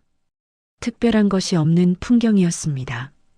하지만 태진은 그 풍경을 보면서 오늘 하루가 나쁘지 않았다고 생각했습니다. 좋았다는 것이 아니었습니다. 좋고 나쁘고를 떠나서 그냥 나쁘지 않았다는 감각. 그것이 태진에게 오랫동안 없었던 감각이었습니다. 아주 오랫동안. 태진은 창문을 닫고 불을 껐습니다. 침대에 누워 눈을 감았습니다. 잠이 오기 전에 오늘 하루를 짧게 떠올렸습니다. 아침에 햇빛을 보았습니다. 밥을 먹었습니다. 일을 했습니다. 집에 왔습니다. 창문을 열었습니다. 골목을 내려다보았습니다. 그것이 전부였습니다. 그리고 그것으로 충분했습니다. 태진은 그렇게 자신의 이야기를 끝내지 않고 조용히 새로 쓰기 시작했습니다. 화려하지 않게, 빠르지 않게, 하지만 처음으로 자신의 손으로, 그 손이 조금 늙었더라도 그 손이 여전히 자신의 것이라는 사실만으로 충분했습니다. 늦게 끝낸 것이 아니었습니다. 이제야 끝낸 것이었습니다. 그리고 이제야 시작한 것이었습니다. 그 두 가지가 같은 날에 일어날 수 있다는 것을 태진은 예순이 다 되어서야 알았습니다. 그래도 알게 된 것이 있었습니다. 그것만으로도 이 삶은 여전히 살 가치가 있었습니다. 그로부터 1년이 지났습니다. 계절이 4번 바뀌었습니다. 봄이 왔다가 여름이 왔다가 가을이 왔다가 겨울이 왔습니다. 그리고 다시 봄이 왔습니다. 태진은 그 모든 계절을 자신의 집에서 맞이했습니다. 29년 동안 살았던 그 집이 아니라 새로 구한 작은 집에서 방 하나와 주방이 붙어 있는 그 소박한 공간에서 그 공간이 태진에게는 지금까지 살아온 그 어떤 집보다 넓게 느껴졌습니다.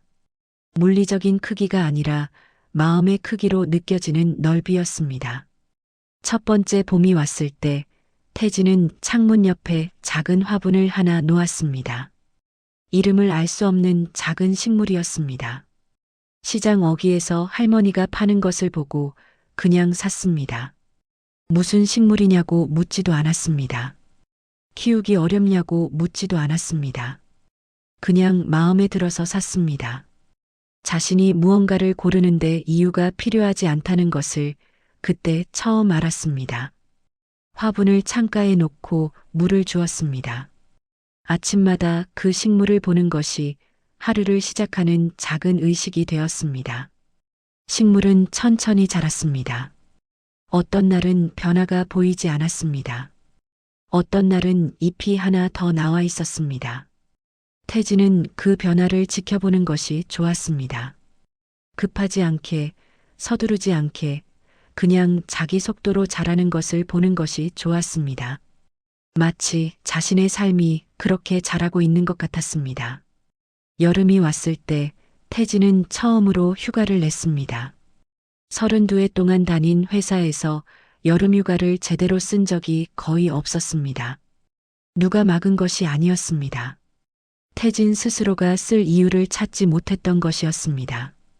갈 곳도 없었고 함께 갈 사람도 없었고 무엇보다 쉬는 것이 불편했습니다. 쉬면 무엇을 해야 할지 몰랐습니다. 하지만 이번에는 달랐습니다. 태진은 사흘 동안 휴가를 냈습니다. 어디로 갈지 미리 정하지 않았습니다. 그냥 기차표를 샀습니다. 동해안으로 가는 기차였습니다. 기차 안에서 창밖을 보았습니다. 지나가는 풍경이 빨랐습니다. 산이 지나가고 들이 지나가고 마을이 지나갔습니다. 태진은 그 풍경들이 뒤로 흘러가는 것을 보며 이상한 기분을 느꼈습니다. 지나가는 것을 보내는 것, 붙잡지 않는 것, 그것이 이렇게 편한 일인지 처음 알았습니다. 바다에 도착했을 때는 오후였습니다. 해는 아직 높이 떠 있었습니다.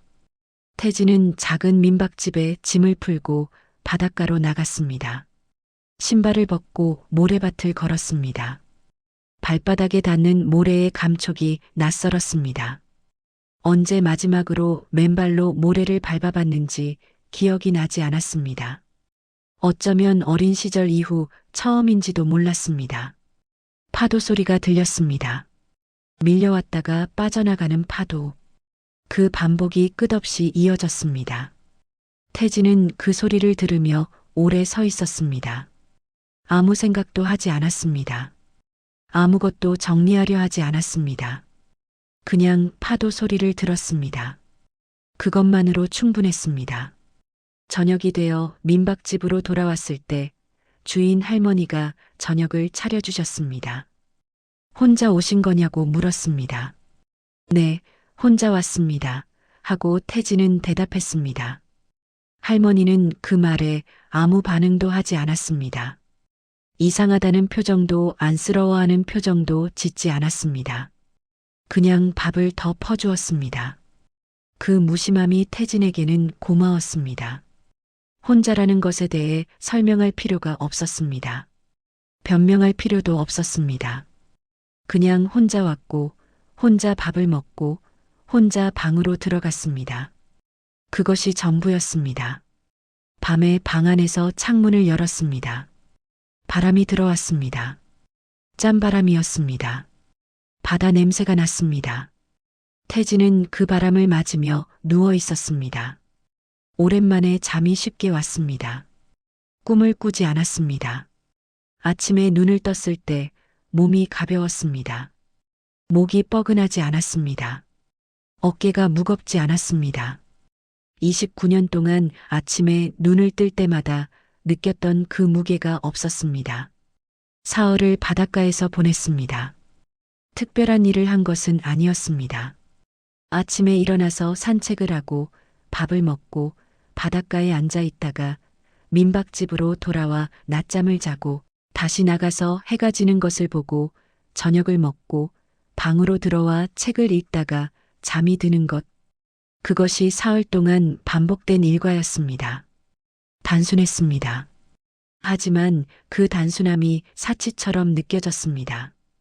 아무도 태진에게 무언가를 요구하지 않았습니다. 아무도 태진이 어디에 있는지 궁금해하지 않았습니다. 전화도 오지 않았습니다. 문자도 오지 않았습니다. 세상이 태진을 잊어버린 것 같았습니다. 그것이 외롭지 않았습니다. 오히려 자유로웠습니다. 기차를 타고 돌아오는 길에 태진은 창밖을 보며 생각했습니다. 이 사흘이 자신에게 무엇을 남겼는가? 특별한 사건이 있었던 것은 아니었습니다. 누군가를 만난 것도 아니었습니다. 깨달음을 얻은 것도 아니었습니다. 그냥 쉬었습니다. 처음으로 제대로 쉬었습니다. 그것이 전부였습니다. 하지만 그것이 작은 것이 아니라는 것을 태진은 알았습니다. 쉴 수 있다는 것, 아무것도 하지 않아도 된다는 것, 그것을 허락할 수 있다는 것, 그것이 얼마나 큰 변화인지를 태진은 기차 안에서 조용히 느꼈습니다. 가을이 왔을 때 태진은 퇴근길에 작은 서점에 들렀습니다. 오래된 서점이었습니다. 새 책도 팔지만 헌 책도 함께 파는 곳이었습니다. 먼지 냄새가 나는 서점이었습니다. 태진은 그 냄새가 좋았습니다. 오래된 종이 냄새, 누군가 읽었던 책의 냄새. 그 안에서 태진은 천천히 책장을 넘겼습니다. 무엇을 찾는 것이 아니었습니다. 그냥 구경하는 것이었습니다.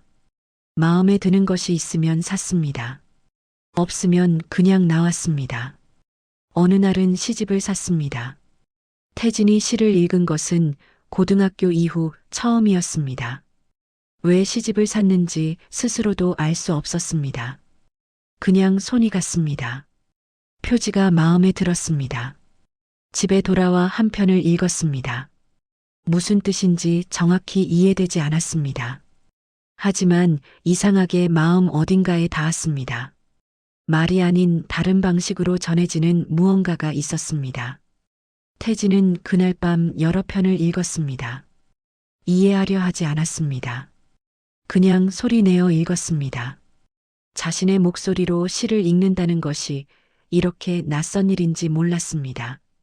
오랫동안 자신의 목소리를 자신을 위해 쓴 적이 없었다는 것을 그제야 알았습니다. 어느 날 퇴근길에 우연히 혜진을 마주쳤습니다. 지하철역 근처였습니다. 서로 동시에 알아봤습니다.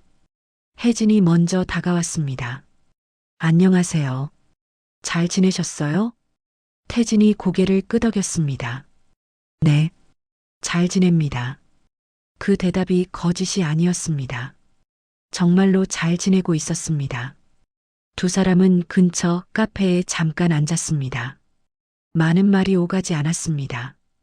혜진이 물었습니다. 새로 시작하신 거 어떠세요? 태진이 잠깐 생각했습니다. 어떻게 대답해야 할지 고민했습니다. 하지만 길게 설명할 필요가 없다는 것을 알았습니다. 생각보다 괜찮습니다. 혜진이 조용히 웃었습니다. 말이 없었지만 그 웃음 안에 여러 가지가 담겨 있었습니다.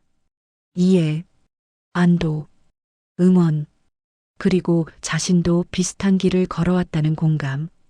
헤어지기 전에 혜진이 말했습니다. 힘드시면 연락하세요. 멀리 있지 않으니까요. 태진이 고개를 끄덕였습니다. 하지만 연락하지는 않았습니다. 그것이 서로를 거부하는 것이 아니었습니다. 각자 자기 삶을 살아가는 것이었습니다. 연결되어 있지만 기대지 않는 것. 가까이 있지만 간섭하지 않는 것. 그 거리가 두 사람에게는 적당했습니다. 겨울이 왔을 때 태진은 회사에서 명예퇴직 제안을 받았습니다. 나이도 있고 오래 다녔고 회사가 구조조정을 앞두고 있었습니다. 이전 같았으면 불안했을 것입니다. 회사를 나가면 무엇을 하며 살아야 할지 막막했을 것입니다. 하지만 이번에는 달랐습니다. 태진은 제안을 받아들였습니다. 길게 고민하지 않았습니다.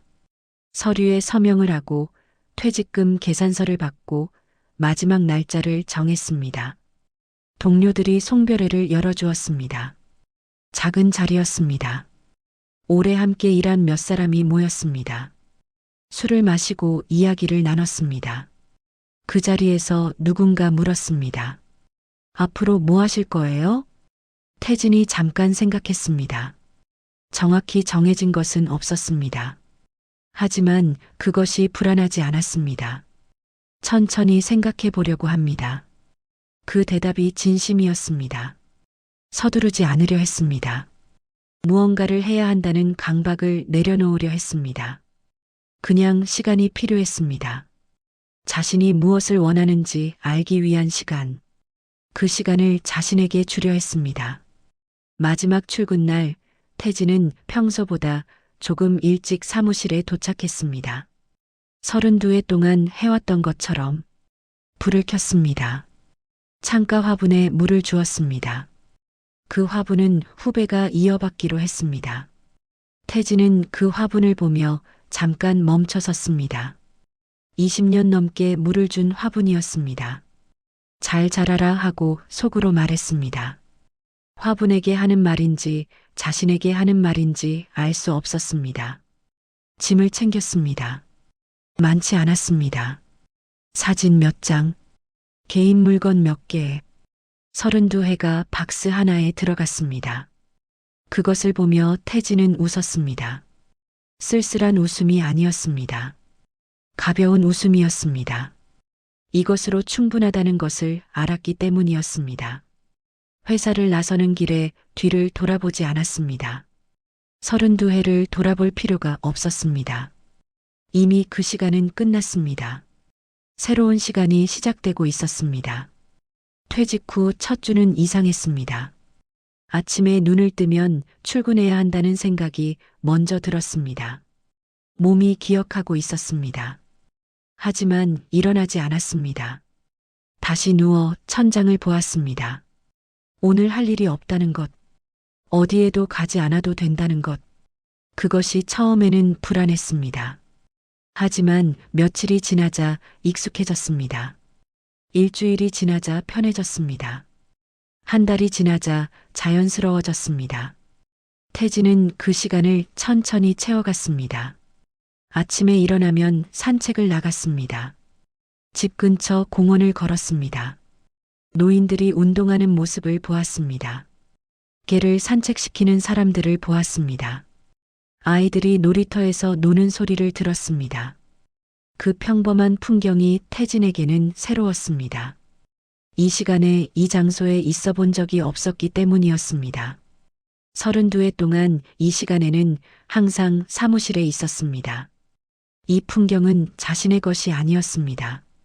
하지만 이제는 자신의 것이었습니다. 오후에는 도서관에 갔습니다. 책을 빌려 읽었습니다. 소설도 읽고 에세이도 읽었습니다. 오래전에 읽고 싶었지만 시간이 없어서 읽지 못했던 책들을 하나씩 읽어나갔습니다. 읽다가 잠이 오면 잤습니다. 깨면 다시 읽었습니다. 누가 뭐라고 하는 사람이 없었습니다. 그 자유가 좋았습니다. 저녁에는 요리를 했습니다. 평생 간단한 것만 해왔지만 이제는 조금 복잡한 것도 시도해 보았습니다. 실패하는 날도 있었습니다. 된장찌개에 소금을 너무 많이 넣어서 먹지 못한 날도 있었습니다. 생선을 구우다가 태워버린 날도 있었습니다. 하지만 누가 뭐라고 하지 않았습니다. 다시 하면 되었습니다. 조금씩 나아졌습니다. 그 나아짐이 작은 성취감을 주었습니다. 어느 날 장을 보러 시장에 갔다가 낯익은 얼굴을 봤습니다. 오래전 회사 동료였습니다. 자신보다 먼저 퇴직한 사람이었습니다. 두 사람은 반갑게 인사를 나눴습니다. 근처 식당에서 점심을 먹었습니다. 그 사람도 비슷한 시간을 보내고 있었습니다. 퇴직 후 적응하는데 시간이 걸렸다고 했습니다. 하지만 이제는 괜찮다고 했습니다. 오히려 이 시간이 좋다고 했습니다. 회사 다닐 때는 몰랐는데 나한테 이렇게 시간이 많았나 싶어요. 그 말에 태진이 고개를 끄덕였습니다. 자신도 같은 생각을 하고 있었기 때문이었습니다. 근데 그 시간을 어떻게 쓸지 아는데 시간이 걸리더라고요. 그 말도 맞았습니다. 시간이 있다는 것과 그 시간을 쓸 줄 안다는 것은 다른 문제였습니다. 태진도 아직 배워가는 중이었습니다. 헤어지면서 동료가 말했습니다. 한 달에 한 번씩 만나요. 밥이나 먹으면서. 태진이 좋다고 했습니다. 그렇게 작은 약속이 하나 생겼습니다. 거창한 모임이 아니었습니다. 부담스러운 관계도 아니었습니다. 그냥 가끔 밥 먹고 이야기 나누는 사람. 그 정도의 연결. 그것이 태진에게는 적당했습니다. 두 번째 겨울이 지나고 다시 봄이 왔습니다. 태진은 작은 변화를 하나 더 시도했습니다. 동네 문화센터에 등록했습니다. 서예 강좌였습니다. 왜 서예를 선택했는지 스스로도 명확하지 않았습니다. 그냥 마음이 갔습니다. 먹을 갈고 붓을 들고 천천히 글씨를 쓰는 것. 그 느린 행위가 끌렸습니다.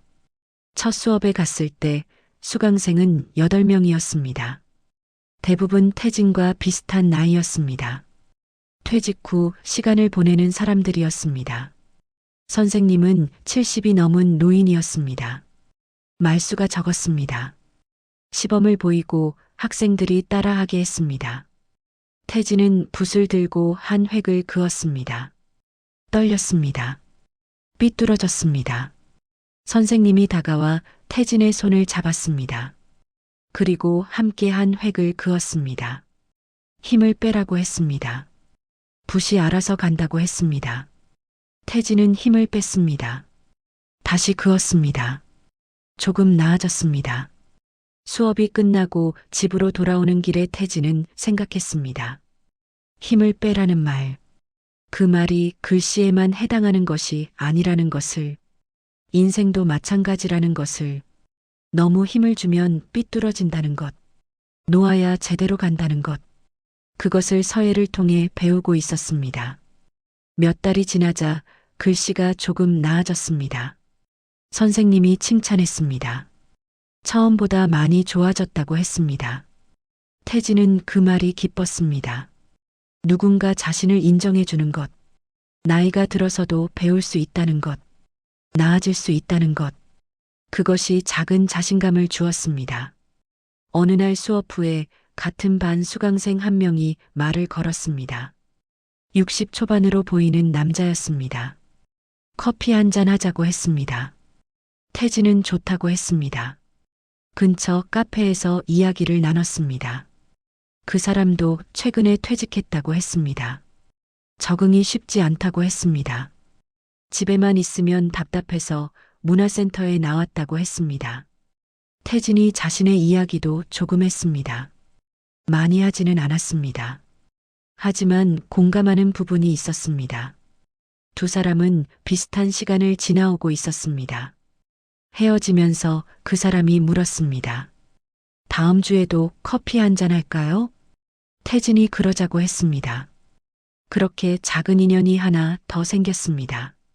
부담스럽지 않은 인연, 깊지도 얕지도 않은 거리, 그 정도가 태진에게는 편했습니다. 그해 여름 태진은 다시 바다로 갔습니다. 작년에 갔던 그 바다였습니다. 같은 민박집에 묵었습니다. 주인 할머니가 기억했습니다. 작년에도 오셨죠? 혼자 오셨던 분? 네, 하고 태진은 대답했습니다. 올해도 혼자 왔습니다. 하지만 작년의 혼자와 올해의 혼자는 조금 달랐습니다. 작년의 혼자는 처음이라 낯설었습니다. 올해의 혼자는 익숙했습니다. 불편하지 않았습니다. 오히려 편했습니다. 바닷가에 앉아 파도를 보았습니다.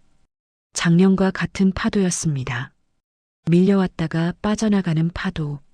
하지만 태진이 그 파도를 보는 마음은 달랐습니다. 작년에는 무언가를 정리하려는 마음이었습니다. 올해는 그냥 보는 것이었습니다. 정리할 것이 없었습니다.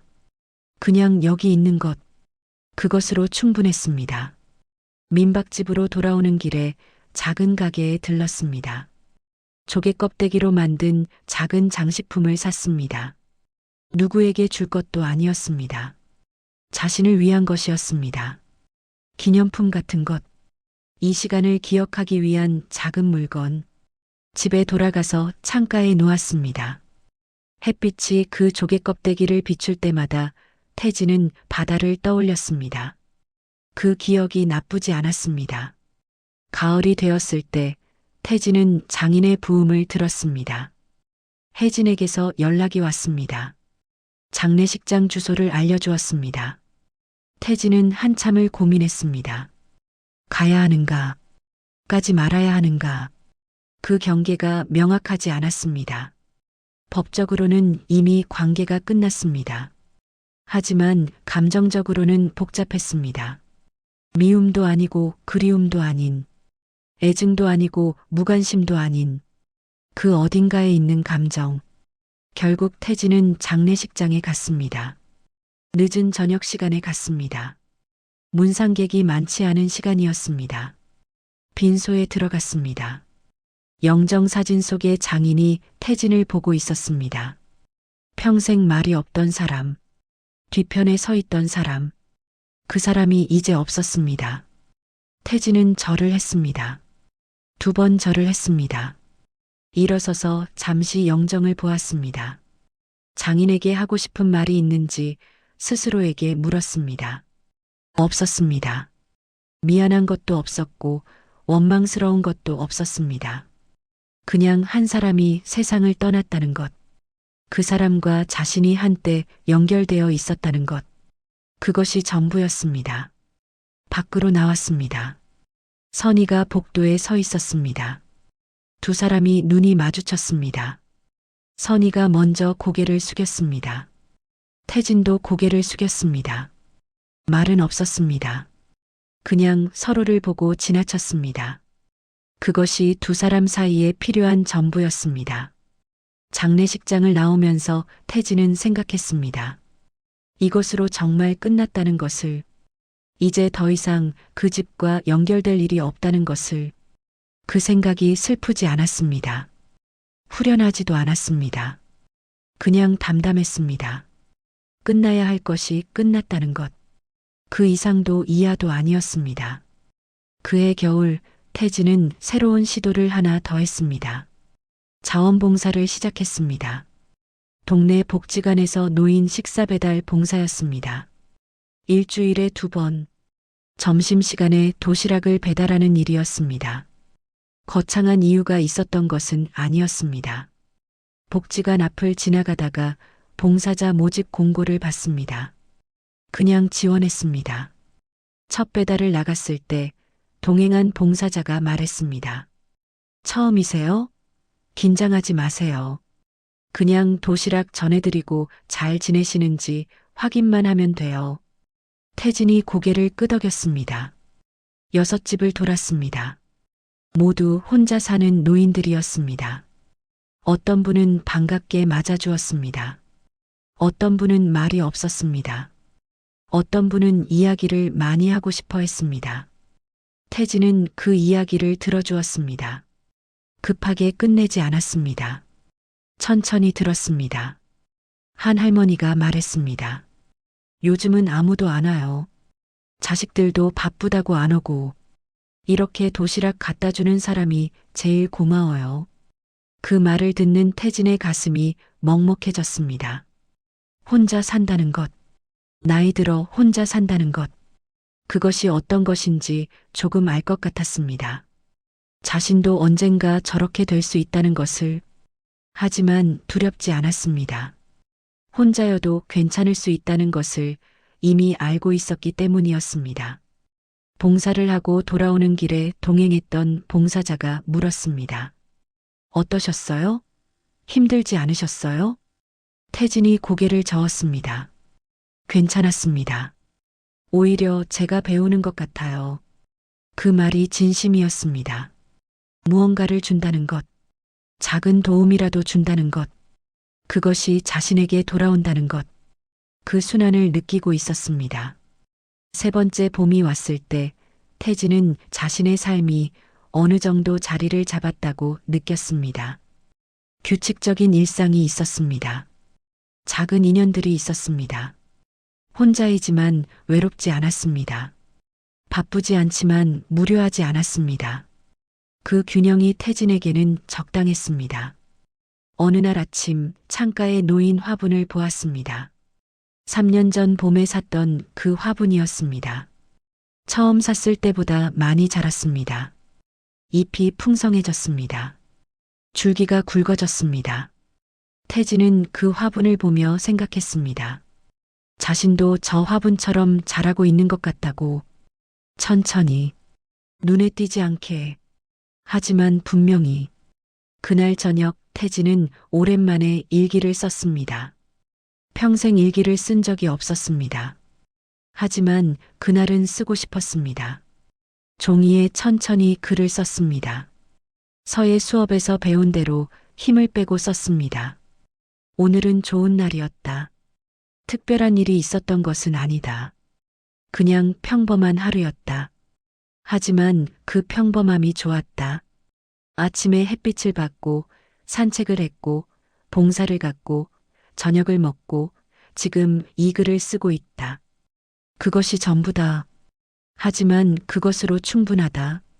이런 날이 계속되면 좋겠다.